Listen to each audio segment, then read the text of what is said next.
Something unprecedented just happened at the Supreme Court, and the shockwaves are only beginning to reach American families. While you were sleeping last night, 9 justices made a decision that will fundamentally alter how constitutional rights are enforced in this country. No months of deliberation, no public hearings. Just a swift 6-3 vote that legal experts are calling the most significant procedural shift in a generation. This isn't about one law or one president. This is about how every American, regardless of where they live, will experience federal authority from this day forward. The case is Trump versus Casa Incorporated, decided through an emergency process that bypasses normal Supreme Court procedures. But calling this just another case misses the point entirely. What the justices did goes far beyond the specific dispute in front of them. They dismantled a legal tool that has shaped American governance for the past 25 years.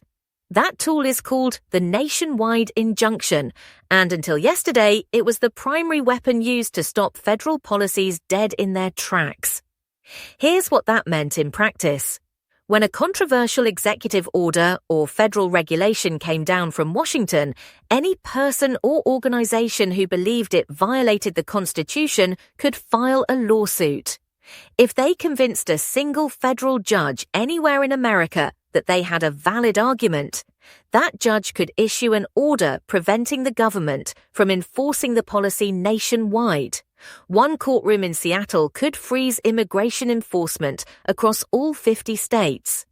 A judge in Austin could block environmental rules from taking effect in New York. The entire federal government would have to pause and wait while appeals moved through the system. This power has been used in immigration battles, healthcare disputes, gun regulations, voting laws, and environmental protections. Both Republican and Democratic administrations have faced nationwide injunctions, and both have complained bitterly about them. But advocacy groups across the political spectrum relied on this tool because it offered something crucial: immediate, universal protection for everyone affected by a potentially unconstitutional policy, not just the people wealthy enough to hire lawyers and file their own separate lawsuits. As of this morning, that protection no longer exists. Justice Amy Coney Barrett wrote the majority opinion, joined by Chief Justice John Roberts and Justices Samuel Alito, Neil Gorsuch, Brett Kavanaugh, and Clarence Thomas. Their reasoning cuts straight to the foundation of judicial authority. They argue that the Judiciary Act of 1789, the law that established the federal court system, never authorized judges to protect anyone except the specific plaintiffs standing before them in a courtroom. According to this majority, courts exist to resolve individual disputes, not to function as a national veto over executive or legislative action. Justice Gorsuch went even deeper in his separate opinion, examining legal records from the founding era through the 1800s. What he found was striking. Early American courts consistently refused to grant relief to people who weren't parties to the lawsuit. Judges believed their authority extended only to the individuals directly involved in the case, not to the general public.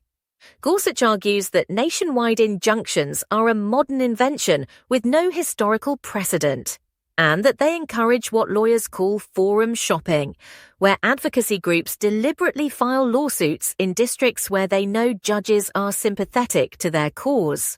Justice Thomas pushed the argument even further. He warned that universal injunctions create a system where a single judge can effectively overrule the political branches of government, imposing their interpretation of the Constitution on the entire nation before higher courts have a chance to weigh in. In his view, this concentrates too much power in individual jurists and undermines the democratic process. The 3 dissenting justices saw the situation very differently. Justice Sonia Sotomayor, writing for the minority, warned that this ruling hands enormous power to the executive branch. Without nationwide injunctions, a president can enforce policies that multiple courts have found unconstitutional, as long as those rulings only apply to specific plaintiffs. Everyone else remains subject to the law until they file their own lawsuit, win their own case, and obtain their own individual relief. Sotomayor argued this transforms constitutional rights from universal guarantees into privileges available only to those with the resources to pursue lengthy litigation. The practical impact is already unfolding. Within 48 hours of the decision, attorneys general from 18 states filed emergency motions in federal courts. Some are fighting to preserve existing injunctions that protect their residents. Others are racing to enforce laws that have been blocked for years. Texas is moving aggressively on immigration enforcement. Florida has filed briefs targeting social media regulations and election procedures. California and New York are desperately trying to maintain blocks on federal policies they oppose. Behind closed doors, the Department of Justice convened emergency strategy sessions with hundreds of federal attorneys managing active litigation across the country. The White House counsel's office has quietly warned federal agencies to prepare for laws they believed were blocked to suddenly take effect, possibly within weeks. The speed and scale of this response tells you everything you need to know. Legal strategists on all sides recognize this as a massive realignment of power. Advocacy organizations are scrambling. Groups like the American Civil Liberties Union, the National Association for the Advancement of Colored People, and the Alliance Defending Freedom have all relied on nationwide injunctions as their most effective legal strategy. That weapon is now gone. Major law firms are warning clients that constitutional litigation could become 5 to 8 times more expensive because instead of filing one lawsuit that protects everyone, plaintiffs may need to file in dozens of jurisdictions across the country. Immigration enforcement is ground zero for this transformation. Right now, 19 injunctions are limiting immigration and customs enforcement practices nationwide. Under the new framework, those protections may only apply to the specific people who filed those lawsuits in specific judicial districts. Immigration enforcement could look completely different depending on your zip code. The same variation could emerge in gun rights, healthcare access, environmental protections, workplace regulations, and voting laws. Federal law will exist on paper, but its enforcement may fragment into 50 different versions depending on local court rulings. As we move toward the 2026 election cycle, this ruling creates unprecedented uncertainty. Election administrators are already warning about a nightmare scenario where voting procedures vary not by state law, but by which federal court has jurisdiction over that county. Corporate America is equally alarmed. Companies operating across multiple states now face the prospect of complying with different versions of the same federal regulation in different regions. Banking, healthcare, technology, and pharmaceutical industries are warning of massive compliance costs and regulatory confusion. Early estimates suggest this legal fragmentation could cost businesses tens of billions of dollars annually. This decision is part of a broader pattern. The Supreme Court has been using the shadow docket, the process for emergency rulings, with increasing frequency.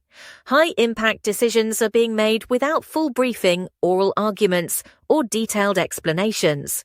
By issuing rapid emergency orders that reshape the law, the court is asserting control over lower courts in ways that were unthinkable just a decade ago. Critics warn this creates a chilling effect, where judges hesitate to block even clearly unconstitutional actions for fear of swift reversal from above. The implications for civil rights run deep.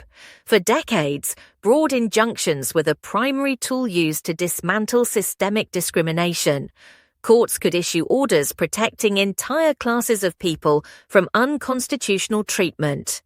Now, judges may only be able to protect the handful of individuals who file suit, leaving thousands of others exposed unless they pursue their own cases.